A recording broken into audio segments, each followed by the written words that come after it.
Bugün səhər saatlarında Bakı-Ağstafa-Bakı marşrutu üzrə hərəkət edən qatarın qarşısına Zəyəm-Dəllər sahəsində nəzarətdən buraxılmış xırdabuynuzlu heyvan sürüsü çıxıb. Bu barədə Azərbaycan Dəmir Yollarının mətbuat xidmətindən bildirilib. Maşinist təcili tormozlama aparsa da, məsafə az olduğundan toqquşma qaçılmaz olub.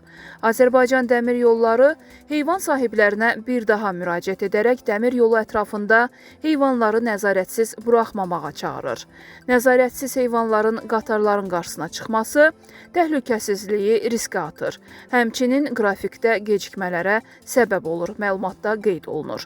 Əldə etdiyimiz məlumata görə, hadisə nəticəsində Şəmkir rayonunun Sabirkənd kənd sakini İbrahim Məmmədova məxsus 37 baş xırdabuynuzlu heyvan tələf olub.